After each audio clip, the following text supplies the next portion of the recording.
Security Warehouse. Doc, thank you very much indeed for your time. Good morning. Good morning, Johnny. Good morning to your listeners. Great. Doc, what's happening in Keta has raised lots of concerns. People are worried about the relationship that could come about as a result of what has happened between the police and the citizenry. From where you sit and the readings that you have, what do you see?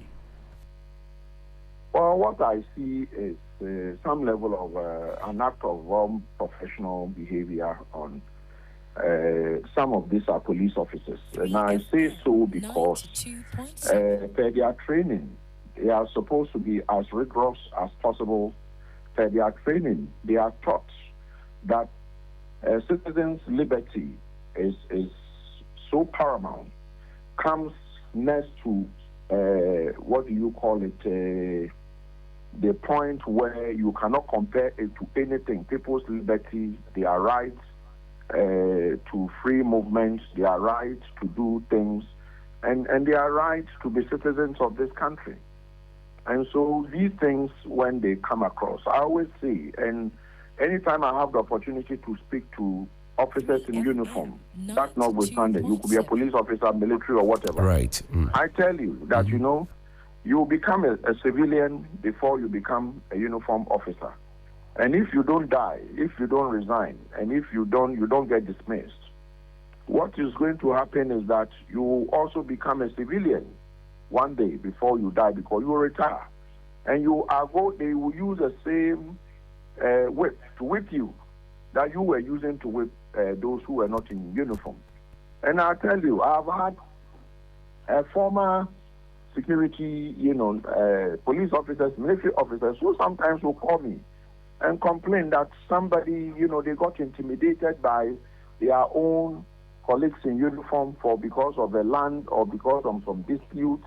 And I tell them, usually before sometimes we talk about some of these things or try to find, I tell them that, you see, the treatment you might have meted out to others who are probably not in uniform. Today, you are getting the same thing. So, as far as I'm concerned, Johnny, when it comes to the liberties of us, the ordinary citizens, including even the uniform officers, I think that it must be protected as the Constitution requires. But unfortunately, you see some errant officers who feel that they have the power to do other things. So, as far as I'm concerned, these things we need to continuously advocate for the right things to be done in our society.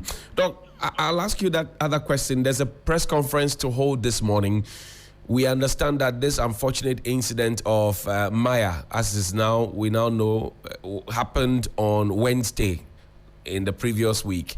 Today is Monday, and the police is yet to breathe a word. You and I know that the police have reduced their communication to press conferences and press releases. So the district, the divisional, regional PROs do not speak to the press anymore. Is it okay for the police to be silent for all this while the narrative that they killed somebody festers on? No, it is not okay. Of course, Johnny, you are a senior journalist. You know the repercussions.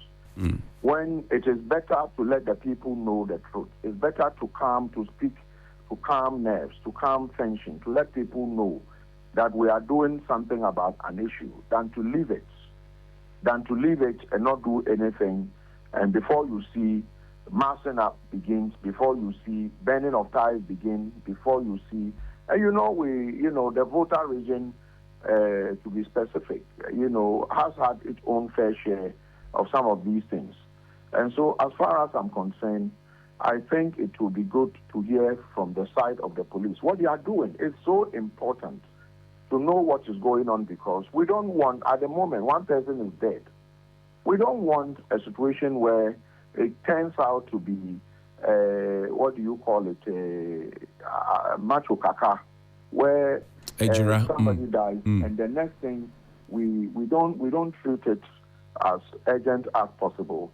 And the next thing, of course, citizens have the right to mass up, to assemble, one of the things to demonstrate. And if you are not careful, without proper riot gear and without proper training, some people could go there and begin to fire at them, and we will see the repetition of Ejura and other places. So I have always called that the earlier the better. When these things happen, let's speak to the issue publicly. The state, like the police, should speak to them publicly. Let's know what the issue is. I think it will help us. And I'm not too sure. Maybe after here, I would have to follow up from the voter regional command to find out if I can speak to somebody there to find out what are they doing. Have they been able to brief their headquarters and maybe also do a follow-up? So the understanding we get, Doc, is that the regional commander with his entourage went to see the body at the morgue, but the people have raised concerns about the fact that the body of the deceased was taken from the police custody straight to the morgue without informing the family.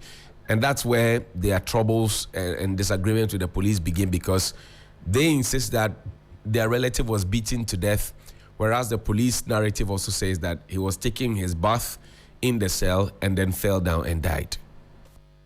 Well, yes, so wonderful, even though unfortunate. So there are two sides of this whole equation. So the right thing for the police to have done, especially from that side, would have been to involve the family from the one that the person died, for transparency purposes. You invite the family. You take the body and invite the family. Let them be let them be witnesses that, okay, this is what happened. The person fell and died. We don't know what it is, but then maybe when they conduct further probe into the cause of his death, we'll get to know what killed him. But the moment it almost looks like the body is conveyed without the family, the body is stored without the family, then it leaves room for all the speculations and for people to begin to ask reasonable questions. And I always say, as citizens can only ask reasonable questions. There is no way anybody can tell me that those who are asking questions, the questions are not reasonable. The questions definitely will be reasonable. And I will never fault any citizen who, when these things happen and they are not getting maybe access to information, and they begin to ask, say, why are you asking? I think that it is important. And I'll be wondering why the voter regional command will not, didn't allow the family to be witnesses to some of their processes. Because at the end of the day, the police cannot bury, the state cannot bury the body. The body will be released to the family. And so whatever state the body is in, you cannot hide if the person was mutilated or the person was beaten or the person fell. So if everything adds up, because if the person died out of trauma, it doesn't matter how much stitching you do. It will show once you release the body.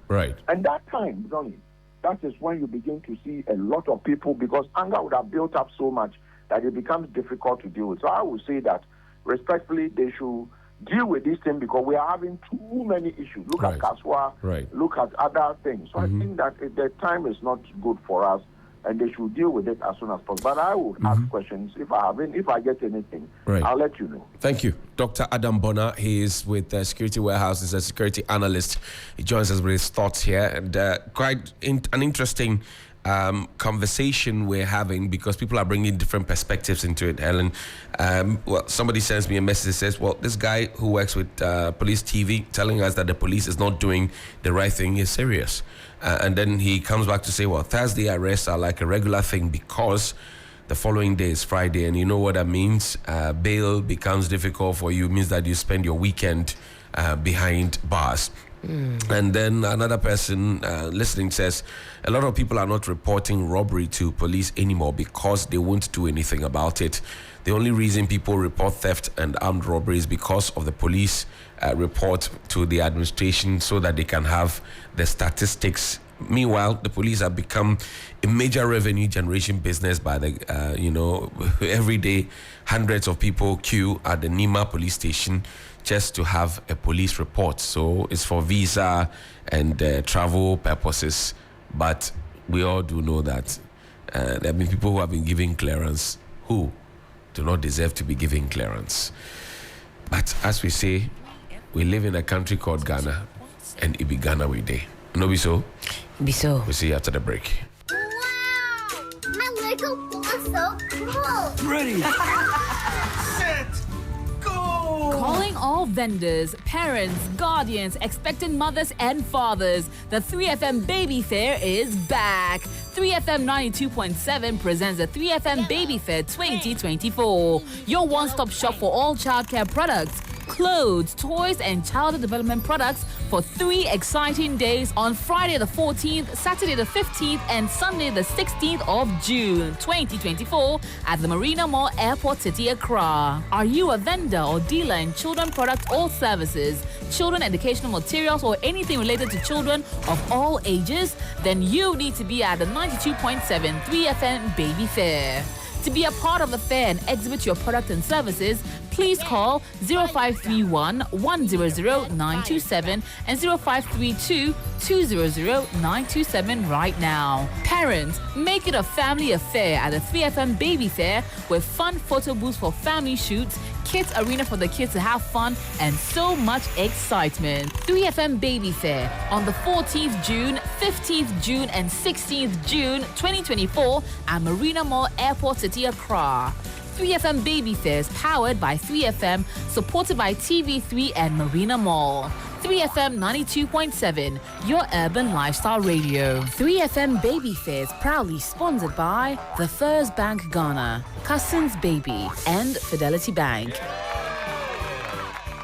Now is an opportune moment for investors to consider the remarkable investment opportunity presented by the Floria Residence, the pinnacle of luxury living in Cantonment. Offering a range of options from executive studios to lavish penthouses, including 1-bedroom, 2-bedroom, and 3-bedroom apartments. Amenities and services includes round-the-clock security services, dedicated play areas, a bustling commercial zone, state-of-the-art fitness facilities and gym, a well-appointed conference room, an elegant rooftop sky bar, and a breathtaking rooftop infinity swimming pool. Additionally, residents benefit from the convenience of a secured 3-floor underground car park, while those residing in the ocean view penthouses enjoy unparalleled vistas. We are located opposite the Laboni Palace Mall, Accra.